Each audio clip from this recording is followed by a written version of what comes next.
Welcome to my YouTube channel आध्यात्म और विज्ञान।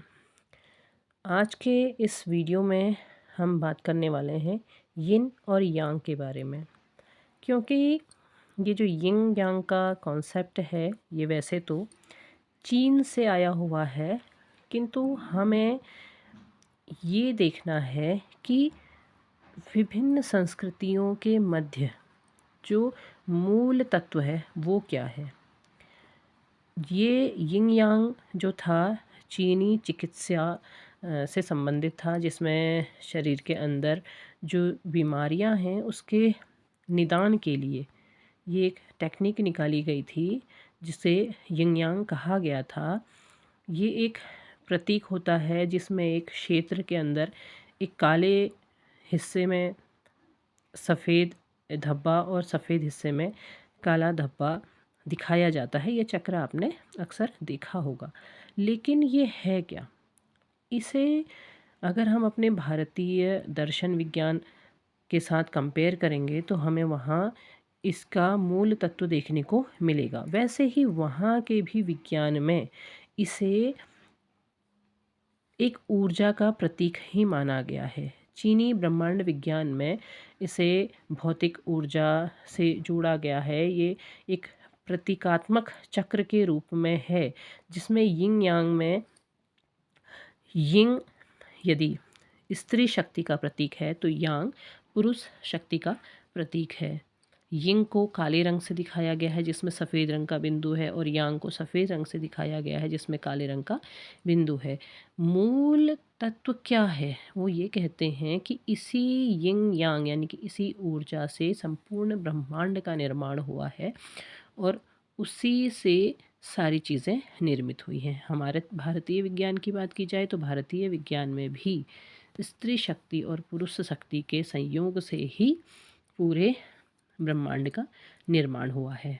अब अगर बात करें इस ट्विन फ्लेम जर्नी की, तो इस जर्नी में आपको क्या बताया जाता है? आपको यही बताया जाता है कि आपने अपने अंदर इन दोनों शक्ति यानी कि स्त्री शक्ति और पुरुष शक्ति, इन दोनों को के बीच में सामंजस्य बिठाना है।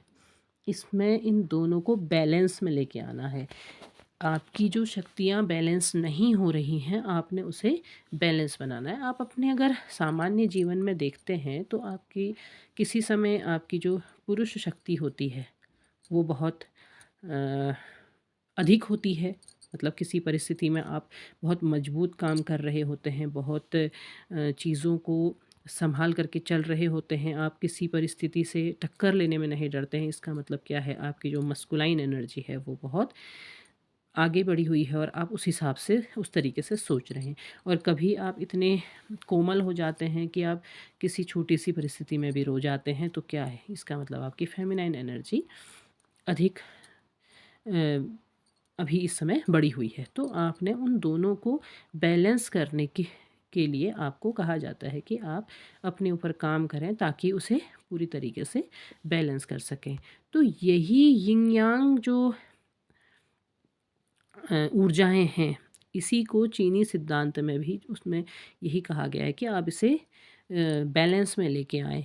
वहाँ के जो वहाँ का कहना चाहिए कि आयुर्वेद विज्ञान कहें या वहाँ का दर्शन विज्ञान कहें, तो वहाँ पर वो इन दोनों को बैलेंस करने की बात कहते हैं। वो इन हर चीज़ इसमें व्यायाम में, मार्शल आर्ट में, हर चीज़ में इसको शामिल करने की बात करते हैं। अपने शरीर को इस तरीके का बनाने का प्रयास करते हैं, ऐसा सिखाते हैं कि आप दोनों को बैलेंस करेंगे तो आप किसी भी परिस्थिति को परिस्थिति पर विजय प्राप्त कर सकते हैं और आप उस चीज़ को सीख सकते हैं। अब वैसे ही यहाँ भारतीय दर्शन विज्ञान की बात की जाए तो जो 5 तत्व हैं, वो 5 तत्वों से आपका जो शरीर निर्मित हुआ है, आपने उन तत्वों में बैलेंस लाना है, आपने उसको पहचानना है, आपने योग, ज्ञान, साधना के ज़रिए उसको बैलेंस में लेकर के आना है, जिससे जब आप पूरी तरह बैलेंस हो जाते हैं तो आप जो चाह रहे हैं, जो मैनिफेस्टेशन आप कर रहे हैं या जिस चीज़ को आप प्राप्त करना चाह रहे हैं, वो आपके लिए सरल हो जाएगी। बल्कि आप उस स्तर पर पहुंच जाएंगे जहां पर को आपको उसे प्राप्त करने की इच्छा भी नहीं रहेगी, क्योंकि आप अपनी अंतरात्मा के अंदर ही उसे पूरी तरीके से प्राप्त कर चुके हैं।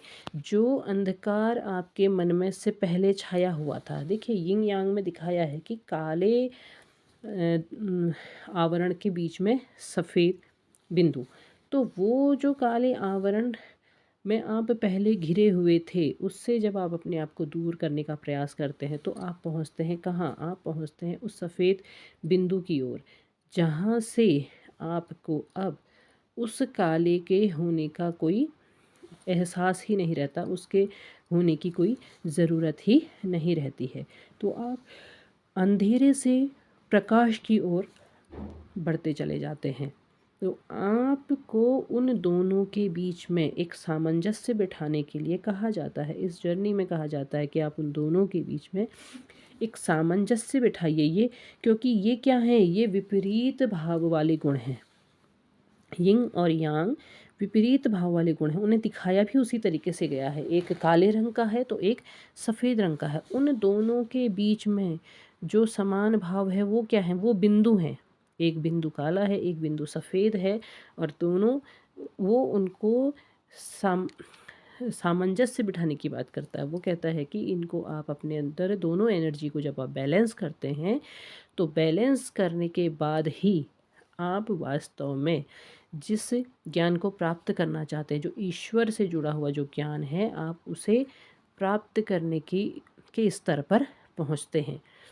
और वो ये भले ही ये यिंग यांग चीन का कॉन्सेप्ट है, लेकिन अगर आप देखेंगे कि भारतीय दर्शन विज्ञान वही बात कह रहा है कि आप दोनों एनर्जीज़ को आप पहचानिए कि जिन पंच तत्वों से आपको बनाया गया है, वो पंच तत्व कैसे आपके जीवन में काम कर रहे हैं, और आप जो दोनों ही ऊर्जाओं से मिलकर के आप बने हुए हैं, उन ऊर्जाओं में आप बैलेंस कैसे बनाएंगे, क्योंकि यही दोनों ऊर्जाएं संपूर्ण ब्रह्मांड की निर्मातक शक्ति हैं, और वही संचालक हैं, वही संहारक भी हैं।